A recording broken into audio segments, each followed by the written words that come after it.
Tempo comum, quarta semana, sexta-feira. Tema 32. Fortaleza na vida diária. Pontos a meditar. 1. O exemplo dos mártires. O nosso testemunho de cristãos correntes. A virtude da fortaleza. 2.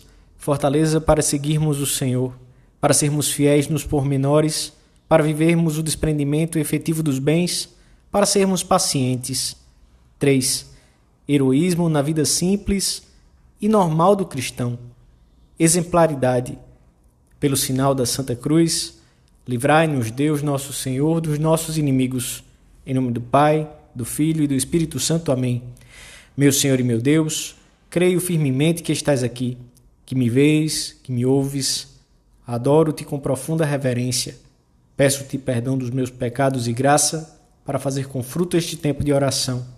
Minha Mãe Imaculada, São José, meu Pai e Senhor, meu anjo da guarda, intercedei por mim.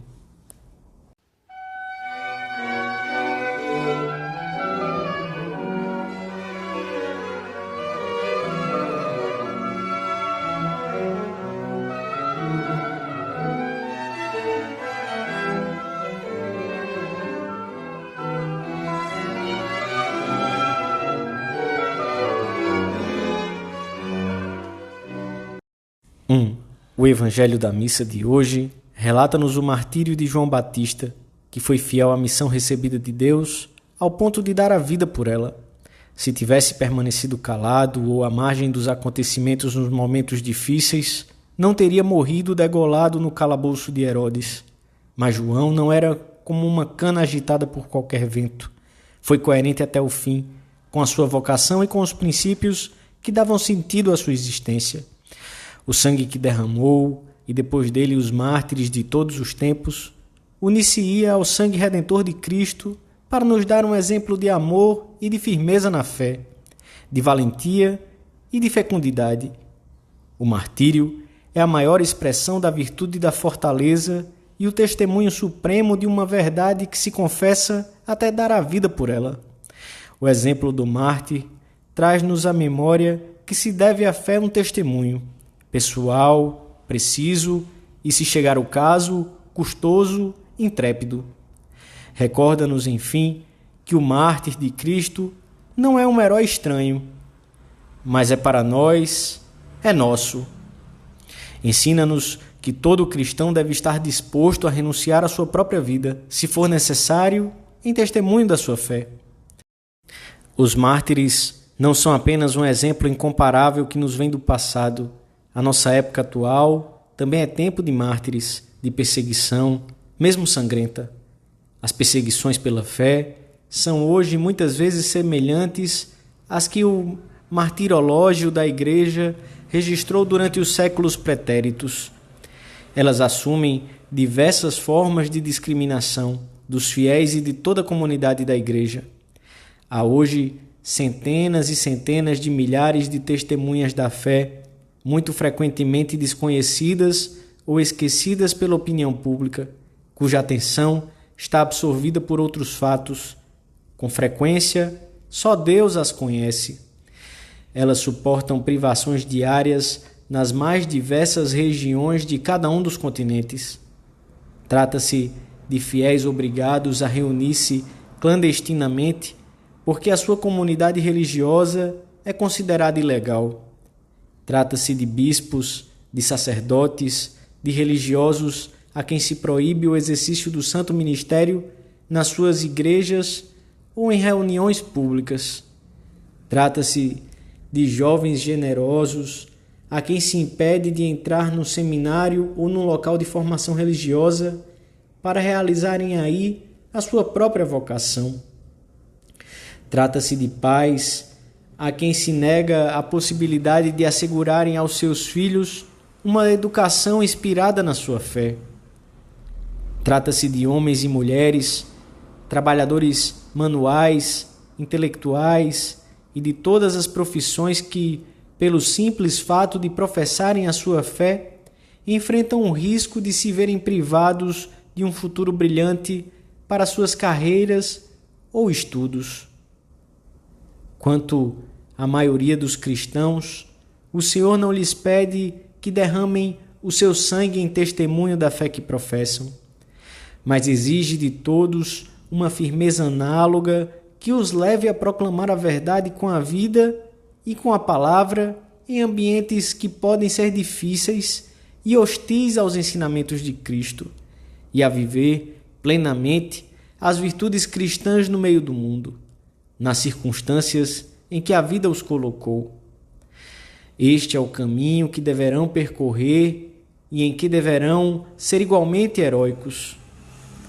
O cristão de hoje necessita particularmente da virtude da fortaleza, que além de ser humanamente atraente, é imprescindível em face da mentalidade materialista de muitos, do comodismo e do horror por tudo que supõe mortificação, renúncia ou sacrifício.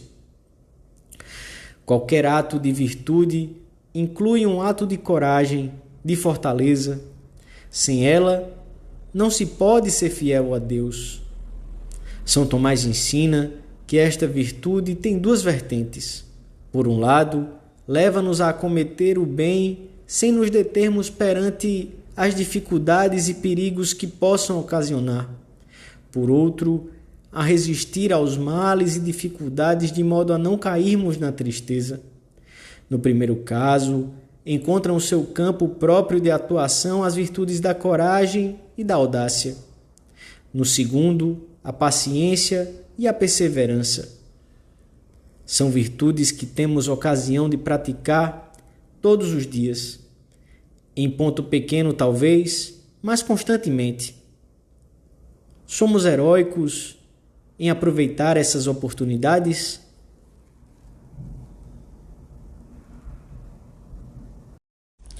Dois, por a meta da nossa vida em seguir o Senhor de perto e progredir sempre nesse seguimento já requer fortaleza, porque a imitação de Jesus Cristo nunca foi uma tarefa cômoda. É um ideal alegre, extremamente alegre, mas sacrificado. E depois da primeira decisão, vem a de cada momento, a de cada dia. O cristão deve ser forte para empreender o caminho da santidade e para repreendê-lo a cada uma das suas etapas, para perseverar sem amolecer, apesar de todos os obstáculos externos e internos que possam apresentar-se. Necessitamos de fortaleza para ser fiéis nas pequenas coisas de cada dia, que são, em última análise, as que nos aproximam ou nos afastam de Deus.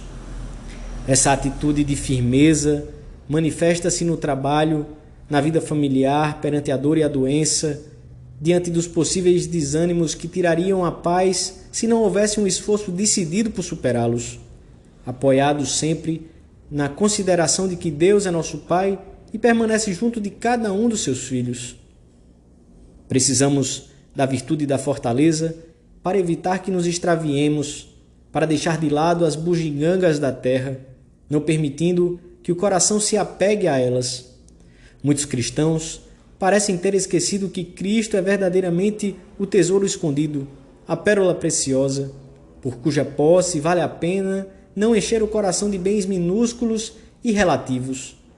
Pois quem conhece as riquezas de Cristo nosso Senhor, despreza por elas todas as coisas. Para esse homem, as posses, as riquezas e as honras são como lixo, porque não há nada que se possa comparar àquele supremo tesouro, nem que se possa trazer à sua presença. Para estarmos realmente desprendidos dos bens que devemos utilizar e não os convertermos em fins, devemos ser fortes. A virtude da fortaleza leva-nos também a ser pacientes perante os acontecimentos e notícias desagradáveis e perante os obstáculos que se apresentam todos os dias. Não é próprio de um cristão que vive na presença de seu Pai Deus andar com um aspecto azedo, mal-humorado ou triste por causa de uma espera que se prolonga, de uns planos que tem de mudar à última hora ou de um pequeno ou grande fracasso. A paciência leva-nos a ser compreensivos com os outros, quando parece que não melhoram ou não põem todo o interesse em corrigir-se, e a tratá-los sempre com caridade, com apreço humano e sentido sobrenatural.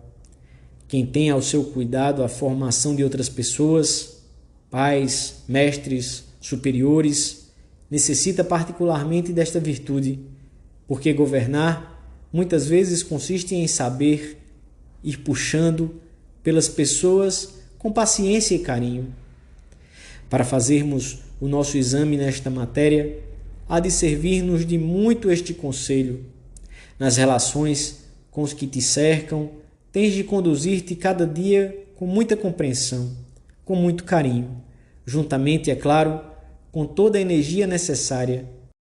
De outro modo, a compreensão e o carinho se convertem em cumplicidade e egoísmo. A caridade nunca é fraqueza, e a fortaleza, por sua vez, não deve supor uma atitude irritada, áspera e mal-humorada.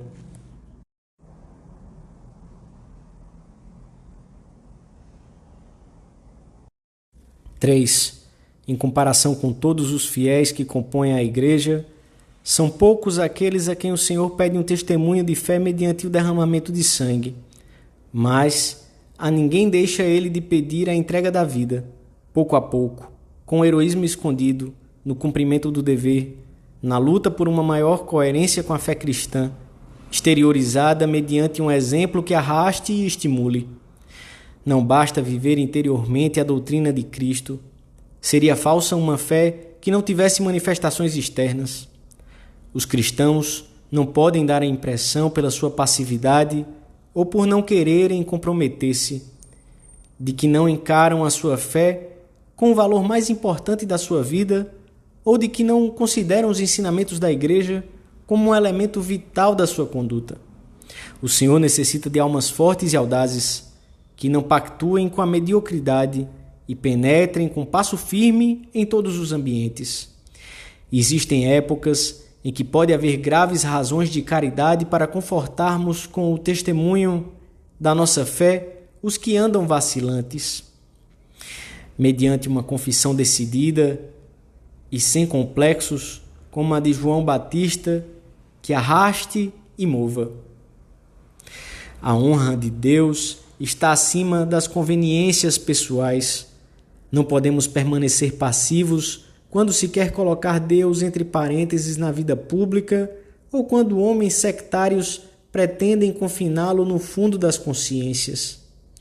Não podemos estar calados quando há tantas pessoas ao nosso lado que nos olham à espera de um testemunho coerente com a fé que professamos. Este testemunho consistirá umas vezes na exemplaridade ao longo das muitas horas de trabalho profissional, na caridade e na compreensão com todos, na alegria que revela aos demais homens uma paz nascida do relacionamento com Deus. Outras estará na defesa serena e firme do sumo pontífice ou da hierarquia da Igreja, na refutação de uma doutrina errônea ou confusa, sempre com serenidade e sem destemperos, que não fazem bem e não são próprios de um cristão, mas com firmeza. A fortaleza de João e a sua vida coerente são para nós um exemplo a ser imitado. Se o seguirmos nos acontecimentos diários, correntes e simples, muitos dos nossos amigos perceberão a têmpera da nossa vida e se deixarão arrastar pelo nosso testemunho sereno. Assim como outrora muitos se convertiam ao contemplarem o martírio, o testemunho de fé dos primeiros cristãos.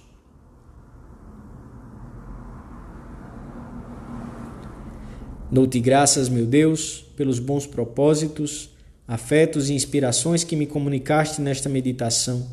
Peço-te ajuda para os pôr em prática. Minha Mãe Imaculada, São José, meu Pai e Senhor, meu anjo da guarda, intercedei por mim.